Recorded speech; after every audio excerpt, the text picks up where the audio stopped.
Quero cumprimentar você que está aqui também em casa, nos assistindo pela internet. Que Deus continue abençoando você ricamente e que Ele seja louvado pela sua presença e pela sua audiência. Hoje nós estamos dando continuidade à nossa série.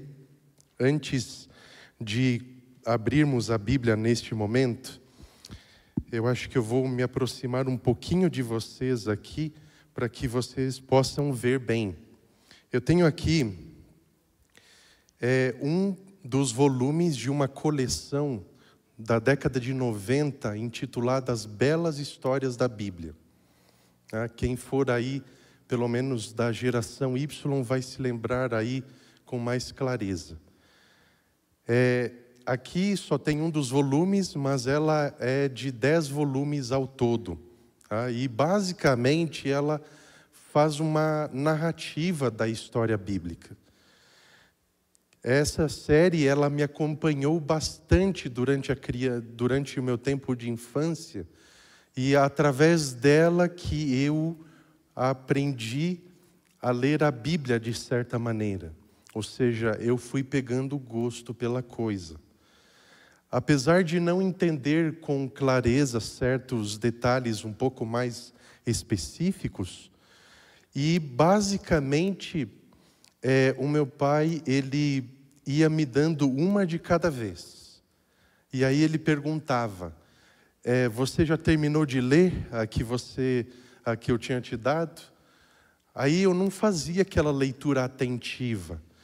Eu fazia assim, meio que folheando as páginas rapidamente, prestando mais atenção às gravuras e ilustrações do que ao texto em si. E mesmo assim, isso me ajudou aí a ter interesse no texto da Bíblia, né? De forma que havia dias que eu estava mais livre ou sem tarefas escolares pendentes, e numa tarde eu lia praticamente 1 ou 2 livros da Bíblia inteiros, assim, numa sentada. Então, esta é uma coleção que para mim marcou bastante, marcou uma época, né? E como já estava sendo dito aqui anteriormente, é uma das maneiras de ensinar a palavra de Deus às crianças. Nós temos aí diversos recursos para fazermos isso. E esta coleção aqui é uma das lembranças que eu tenho do meu pai, enquanto ainda em vida. Então, crie recordações como essas com seus filhos. Aproveite o tempo que você tem em relação à pouca idade que eles possam ter, e faça esse planejamento. Vai valer a pena. Você não precisa separar uma tarde inteira, como eu costumava fazer. Você pode separar uns 15 a 30 minutos por dia, porque o que você precisa fazer é basicamente influenciar a ponto de criar o interesse. E pode ter certeza que você vai se surpreender com não só o interesse, como também até onde a criança está disposta a ir no sentido de entender as Escrituras. Hoje nós estamos comemorando o Dia dos Pais. Já faz 21 anos que eu não tenho esta oportunidade com o meu pai. Por isso eu quero cumprimentar aqueles que são pais aqui, aqueles que infelizmente não têm uma pessoa para dividir esta responsabilidade, e que Deus os tenha abençoado grandemente a ponto de suprir ausências em relação aos filhos. Que Deus abençoe você ricamente e que Ele continue ao seu lado nessa tão importante tarefa. Quero convidar você para abrirmos a palavra de Deus em Mateus capítulo 5, verso 1. Mateus capítulo 5, verso 1. O texto que nós estaremos considerando esta noite, sendo que hoje nós estamos considerando o Sermão da Montanha sob a perspectiva de Jesus, em Mateus é abordado em 3 capítulos. Nós não vamos ler os 3. E dessa forma nós vamos também, ao mesmo tempo, ver as comparações que são feitas nos outros evangelhos em relação ao mesmo assunto e que importância que um sermão tão antigo quanto este tem para a atualidade. Mateus capítulo 5, a partir do verso 1, lemos assim: Ao ver as multidões, Jesus subiu ao monte. Ele se assentou e os seus discípulos se aproximaram dele. Então, ele passou a ensiná-los. Quando se considera principalmente os escritos gregos dos evangelhos, muitos entendem a partir dessa consideração aí, que o texto principal basicamente seria o de Mateus, que apresenta o sermão estruturado numa sequência. Evidentemente que nos outros evangelhos é apresentado de outra maneira, ou seja, Lucas, por exemplo, ele faz uma divisão, ele desmembra o Sermão do Monte ao longo de seu livro. E Marcos, ele segue mais ou menos essa linha aí, preferindo então, ou melhor, adotando uma perspectiva diferente da de Mateus, que preferiu agrupar isso. No verso 1 aqui, nós ainda estamos vendo que, de acordo com o que o texto indica, essas multidões são as mesmas que aparecem no capítulo 4, verso 25, que seguiam Jesus depois de sua primeira viagem missionária, ali pelas cidades e vilas da região da Galileia. Acredita-se que este sermão foi apresentado por Jesus ali por volta do fim do verão do ano 29 depois de Cristo, considerando apenas para nos situarmos que o seu batismo aconteceu 2 anos antes, aproximadamente. Então já estava mais ou menos da metade do seu ministério. Lucas liga o Sermão do Monte de forma clara à escolha e ordenação dos 12 apóstolos e preserva a sequência correta de eventos daquele dia, ou seja, primeiro a noite passada em oração, segundo a ordenação dos 12, depois a descida à planície e o sermão. Então o sermão pode-se dizer que foi feito depois da noite de oração que Cristo passou no monte. Lucas, ele omite o fato de que Jesus subiu outra vez ao monte, e esse detalhe é fornecido em Mateus 5, verso 1, e essa omissão leva alguns a pensarem que não ser registrado em Lucas, ao mesmo tempo, não foi proferido ao mesmo tempo e no mesmo lugar que o registrado em Mateus. A igreja cristã, muitos se dividem em relação ao exato momento no qual ela começou. Uns dizem que foi na morte de Cristo, outros dizem que foi no momento em que Jesus afirmou que você é Pedro e sobre esta pedra, ou seja, indicando ele mesmo, edificarei a minha igreja. Outros dizem que foi em outros momentos. No entanto, a indicação dos 12 apóstolos, ela foi o primeiro passo para a organização.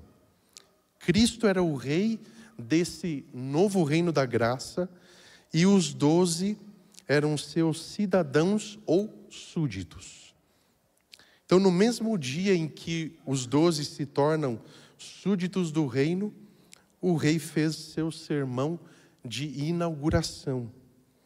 E ele apresenta as condições para a cidadania desse reino, proclamando a lei do reino e delineando os seus objetivos.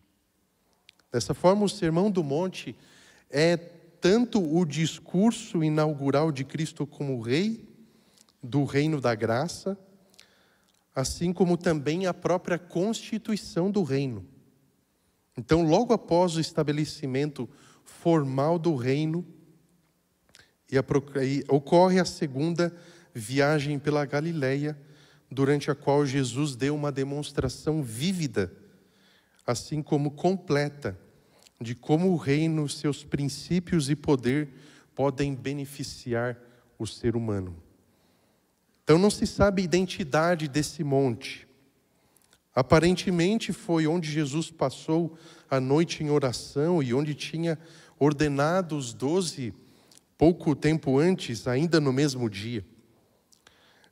Desde o tempo das cruzadas, então, foi posteriormente ao primeiro século, evidentemente, o Qurn Hatim, ou os chifres de Hatim, 8 quilômetros a oeste da antiga Tiberíades, e é apontado como possível local. Mas lembre-se que isso é uma tradição, e ela não pode ser remontada além da época das cruzadas. Portanto, não é confiável. Dessa forma, o monte no qual Cristo pronuncia o Sermão do Monte é chamado de o Sinai do Novo Testamento, visto que ele é para a igreja cristã o que o Monte Sinai foi para a nação judaica. Afinal de contas, foi no Sinai que Deus proclama a lei divina, e foi no desconhecido monte da Galileia que Jesus reafirma a lei divina, explicando o seu verdadeiro significado com mais detalhes e aplicando os seus princípios aos problemas da vida diária. Então é razoável concluir que, em harmonia com o antigo costume, Jesus normalmente se assentava ao ensinar e pregar. E esse era o hábito comum dos rabis da época, ou mestres. Quando ele ensinava, o mestre se assentava. Então, todo ensinamento considerado importante era sempre feito quando o mestre se assentava. Jamais era em pé, como nós costumamos fazer. Pelo menos nessa ocasião, então, a multidão descrita ali em Mateus 4, 25, também deve ter se assentado sobre a relva. Essa audiência era composta em grande parte de trabalhadores e pescadores, assim como também, para não perder o costume, também havia alguns espiões ali entre eles para observar e também para escutar as palavras de Cristo, mas não para aprender, mas para poderem usá-la contra ele na ocasião que fosse mais conveniente. Lucas observa, por exemplo, que Jesus olhou para seus discípulos, conforme o capítulo 6, verso 20, quando começou a falar. Então, apesar de algumas diferenças no relato do sermão sobre as circunstâncias de seus ouvintes, como foi narrado por Mateus e Lucas, não se pode questionar o fato de que esses dois relatos se referem à mesma ocasião. As semelhanças superam as supostas diferenças, e as diferenças são mais aparentes do que reais. Elas são só questões de perspectivas autorais. Sem dúvida, o sermão foi muito mais longo. Então, se você acha que 3 capítulos do livro de Mateus é muito, então os 2 escritores, Mateus e Lucas, apresentam resumos independentes, incorporam em suas sinopses características que o Espírito Santo lhes impressionou a incluir. Dessa forma, os relatos não são excludentes. Então, devem ser ambos aceitos como complementares. Todos os pontos mencionados por ambos devem ser aceitos. Então, é um privilégio ter um relato mais completo, resultando da complementaridade, do que apenas um único relato forneceria.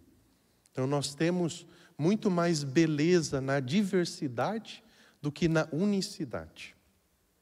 O relato de Mateus do sermão é praticamente 3 vezes mais longo que o de Lucas. E isso se deve ao fato de que Mateus estava mais preocupado com os ensinamentos de Jesus. Enquanto que Lucas, como afirma no seu prólogo, no capítulo 1, versos 1 ao 4, era o aspecto histórico.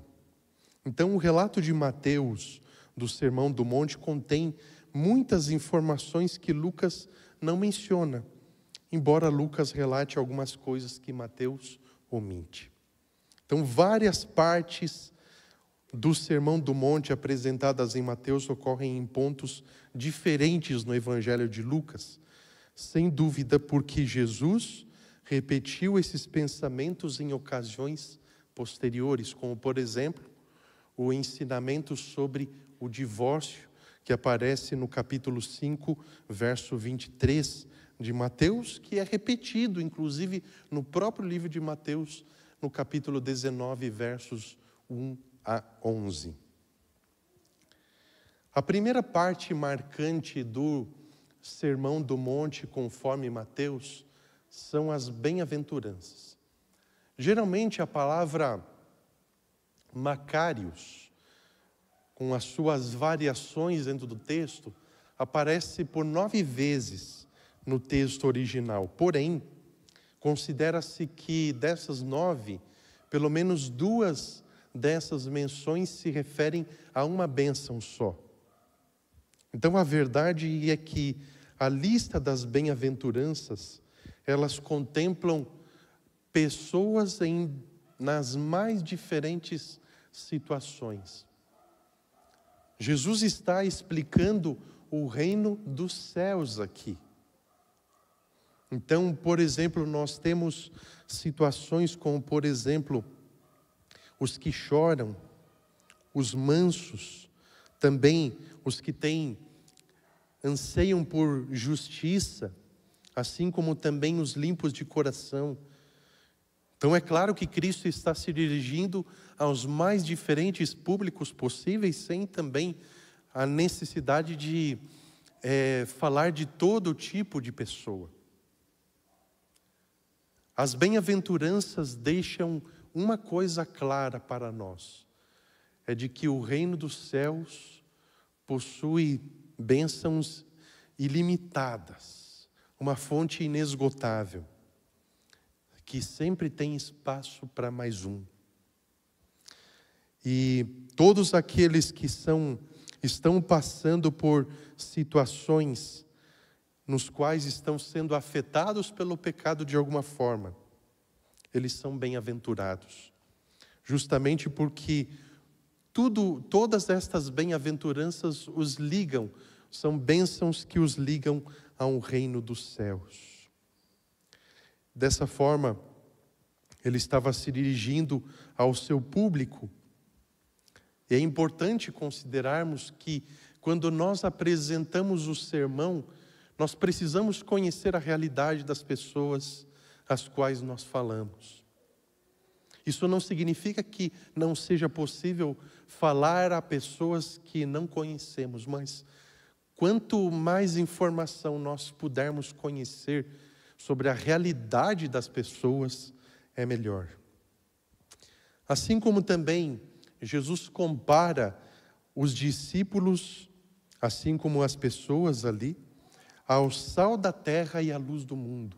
E essa é uma comparação que é bastante autoexplicativa. Afinal de contas, o sal é o que salga, é o tempero básico. Enquanto a luz, ela ilumina as trevas. E esses dois elementos, eles estão atrelados ao aspecto da verdade que deve ser proclamada ao mundo. E esta verdade que deve ser proclamada ao mundo, ela é a mesma que faz parte do nosso propósito aqui como Igreja do Portão, inclusive. Como que nós vamos cativar pessoas no sentido de sermos uma igreja bíblica, de amar a Deus, amar ao próximo e também oferecer o nosso serviço a todas as pessoas? É desta forma aqui. O aspecto da verdade é o aspecto que é importante. Por isso que nós sempre procuramos incentivá-los. Vocês precisam ter familiaridade com a palavra de Deus. E não familiaridade no sentido de conhecer o texto de cor, memorizado. Repete aqui os 10 mandamentos, não erra nenhuma sílaba. Não é isso que é exigido, mas sim a familiaridade, o conhecimento, aquela influência que o texto tem na nossa vida, no nosso comportamento. E fica aqui, inclusive, um importante alerta em relação à tentativa de nós procurarmos entender ou mesmo influenciar o entendimento do texto bíblico com base na nossa experiência pessoal. Nós precisamos tomar cuidado com isso, é para ser o contrário. É o texto que deve mudar a nossa vida, o nosso comportamento.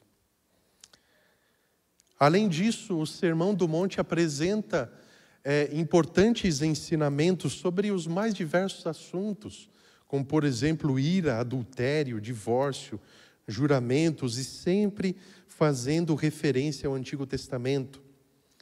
E principalmente em relação à lei.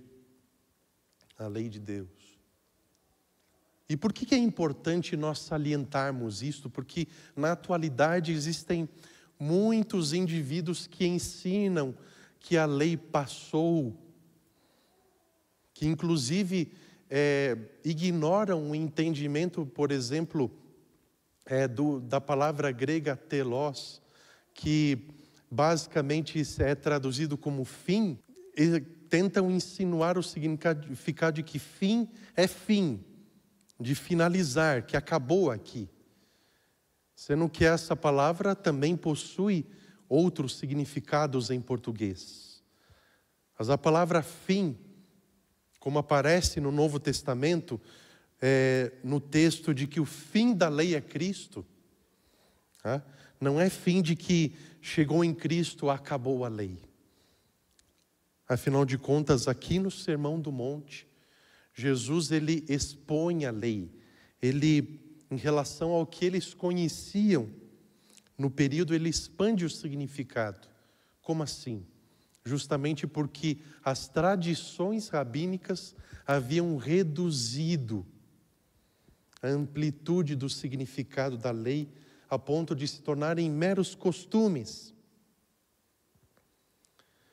Dessa forma, Cristo amplia os horizontes deles, não no sentido de recuperar o sentido da lei. A lei não precisava ser recuperada, mas as tradições que estavam ocupando um lugar indevido em algumas situações, até mesmo substituindo a lei de Deus. Assim como Jesus também ensinou a respeito do amor aos inimigos. É muito fácil amarmos aqueles que nos amam, ele apresenta, mas aí ele começa a apresentar afirmações que são complicadas até mesmo para nós hoje, como por exemplo, ao que lhe bater numa face. Então, são expressões como, por exemplo, amem também os seus inimigos, que nos desafiam no sentido de que esse amor, é justamente o mesmo amor que Deus apresenta ao mundo através do seu próprio Filho, como em João 3, verso 16. Afinal de contas, se vocês amam apenas aqueles que amam vocês, que proveito vai ter isso? Ou seja, é muito conveniente amar apenas aqueles que nos amam.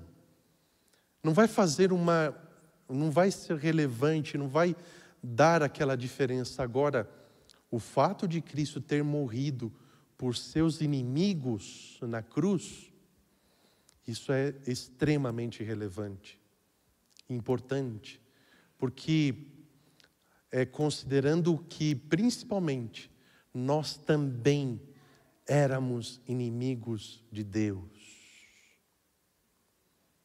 Inimigo de Deus não é apenas aquele que se levanta em oposição contra Ele, mas também todo aquele que nasce em pecado já é suficiente para ser inimigo de Deus. A partir do momento que você aceita Jesus como o seu Salvador, você está declarando que muda de posição para deixar de ser inimigo de Deus e se tornar alguém próximo dele. Ele afirmou a importância da oração e do jejum, e dessa forma ensina a oração que é considerada a oração modelo. Gente, por favor, não usem oração modelo como se fosse somente esse tipo de oração que é aceitável, ou seja, tem que seguir essa estrutura, tem que seguir essas linhas. Mas quando vocês orarem, digam, ou seja, abra o seu coração a Deus, o louve, o exalte, agradeça, peça. Então, oração modelo não é uma oração de manual de instrução, é uma oração que segue princípios. Assim como também deu outros conselhos práticos, como também o investimento em tesouros no céu. Afinal de contas, o seu tesouro vai estar onde o seu coração está. E também a verdade de que todos nós somos dizimistas, como foi apresentado aqui esses dias. Nós sempre vamos estar dizimando nossos recursos para o Senhor da nossa vida. Tá bom? A verdade é que ninguém pode servir os dois ao mesmo tempo. Nós escolhemos. E essa escolha é baseada nas nossas decisões práticas do dia a dia. Quando Jesus fala da ansiedade, não confunda com aquela ansiedade que, por vezes, é até considerada patológica e que demanda tratamento psicológico. Como se o indivíduo que possui ansiedade, que às vezes até tem uma questão hereditária de ansiedade envolvida, como se esse indivíduo não tivesse fé suficiente em Deus, como se ele fosse um descrente. Cristo não está contemplando esses aspectos, mas sim aquelas pessoas que têm mais disposição para enfatizar os bens materiais e aquela excessiva ansiedade por querer mais e cada vez mais. O que possui até o momento não é suficiente, então eu preciso de mais. E o que será que eu vou comer amanhã e depois de amanhã? Tá bom? Então, existem diferentes tipos de ansiedade e existe uma que basicamente deriva mais das escolhas pessoais e que utiliza princípios um tanto diferentes daqueles que são apresentados pelas Escrituras. Como é o caso da ganância, do egoísmo, da vaidade e do orgulho. Então, é nesse sentido que Jesus recomenda: não andeis ansiosos pela vida, assim como também afirma que não devemos julgar os outros assim, também paralelamente, não reparar no cisco que está no olho do outro, sendo que às vezes o que está no nosso é uma coisa muito maior. Outra coisa foi em relação à oração e como ela deve ser persistente. Peça e lhe será dado. Então isso tem um sentido de uma insistência, de pedir até que receba, até que seja dado. E isso está associado com o que é conhecido como a porta estreita. E é interessante porque Jesus afirma que deve haver um esforço para entrar pela porta estreita. Por que Jesus não disse, olha, entre pela porta mais larga, é mais confortável e é mais fácil? Justamente porque a porta estreita é identificada com as difíceis decisões que nós precisamos tomar em favor da verdade, mesmo que impliquem renúncias, principalmente as do próprio eu. A porta larga é identificada geralmente com uma vida pecaminosa, e perceba que geralmente essas portas, elas não são, além das portas, os caminhos largo e estreito não são tão diferentes, pelo menos até certo ponto. Então parece que numa trajetória inicial, todos estão andando juntos. Mas vai chegar um momento em que, numa certa parte do caminho, acontece uma encruzilhada. E aí os caminhos se tornam claramente diferentes. E isso é demonstrado por uma outra realidade que Cristo apresenta, a dos falsos profetas.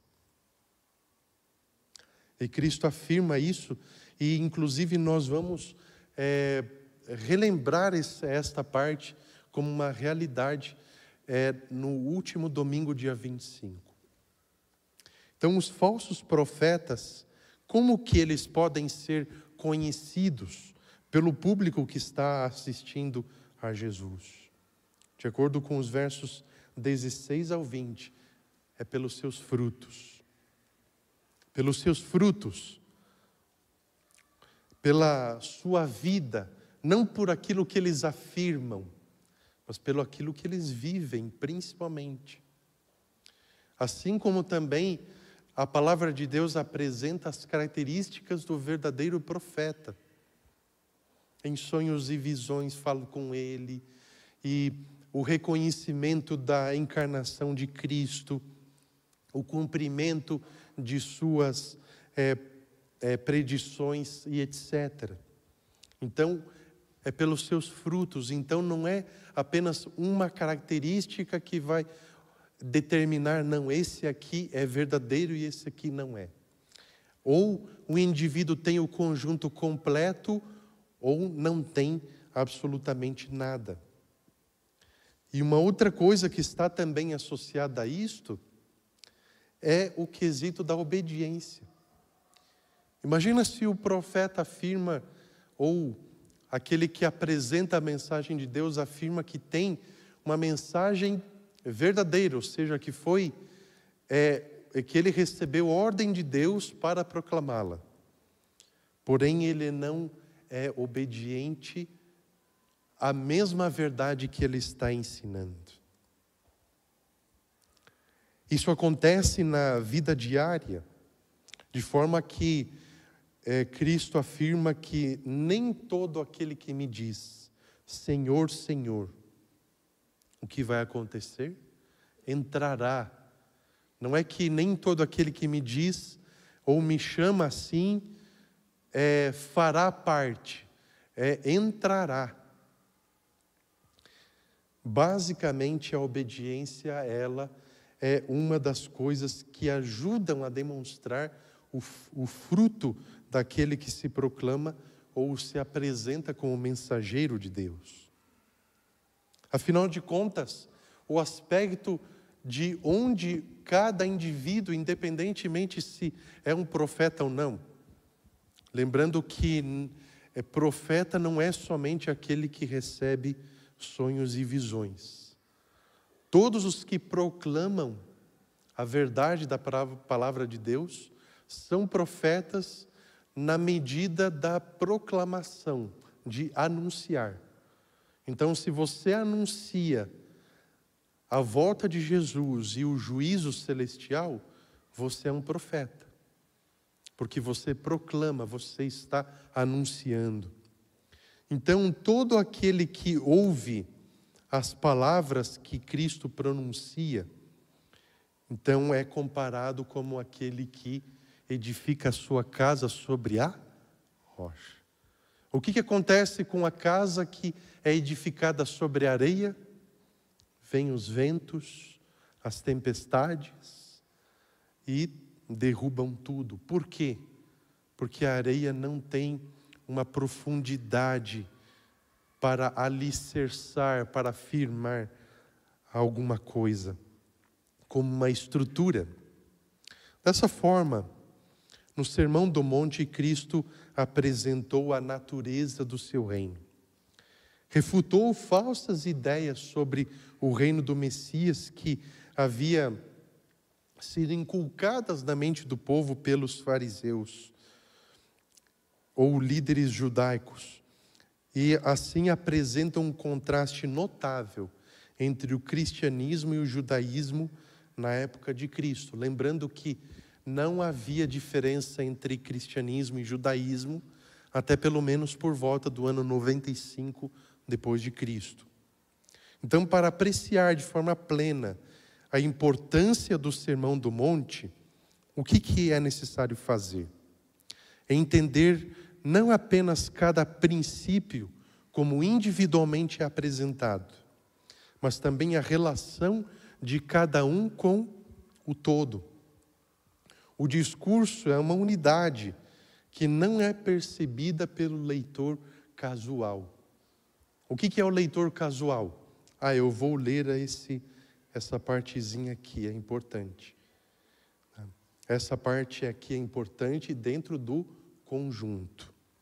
Então, este aspecto aqui do Sermão do Monte, ele só vai ser percebido quando ele estiver em conjunto. Então, o esboço desse sermão enfatiza essa unidade e apresenta a relação de várias partes do discurso do sermão como um todo.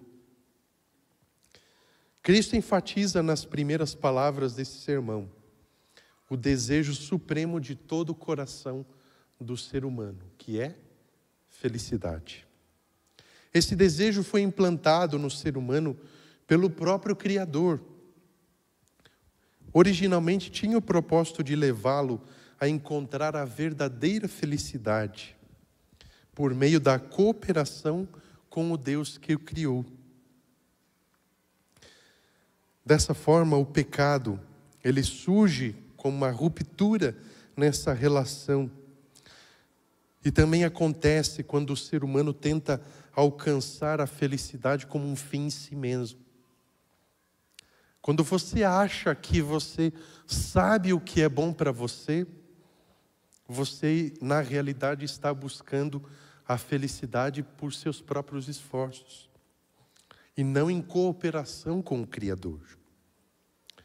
Dessa forma, no início do sermão, como rei do reino da graça divina, Cristo proclama que o principal objetivo do reino é restaurar a felicidade perdida no Éden, no coração humano, e que aqueles que escolhem entrar pela porta estreita e pelo caminho apertado, conforme Mateus 7, 13 e 14, encontrarão a verdadeira felicidade, acharão paz e alegria interiores, satisfação verdadeira e duradoura para a mente e o coração, que só se alcança quando a paz de Deus, segundo Filipenses 4, verso 7, que excede todo o entendimento, está presente para guardar todo o ser em Cristo Jesus.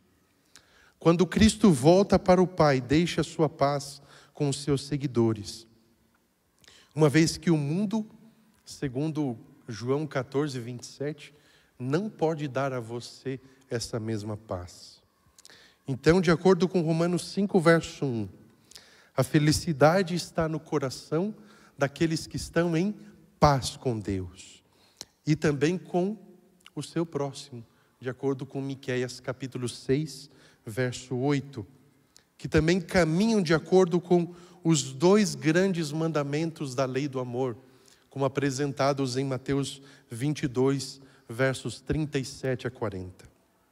Apenas os que são os verdadeiros súditos do reino da graça alcançam essa disposição de mente e de coração.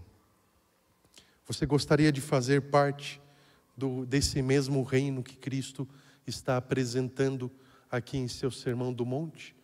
O reino da graça? E dessa forma ser o seu súdito? Eu quero convidar você para ficar em pé para nós orarmos em relação a essa decisão.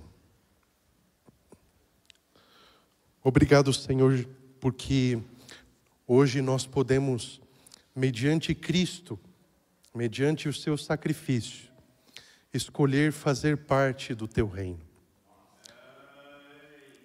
Não é por força nem por violência, mas é pelo Espírito Santo. Que essa graça, que a tua graça nos alcance neste momento. E a decisão que nós estivermos tomando agora seja resultado dessa bênção, do poder que desce do alto. E que nós entendamos que nós, como cidadãos, possuímos direitos como também deveres. Abençoa-nos porque, como cidadãos, também possamos ser canais de bênçãos na vida de outras pessoas. Fica conosco, Senhor, e nos acompanhe em paz e segurança. Nós te suplicamos em nome de Jesus. Amém.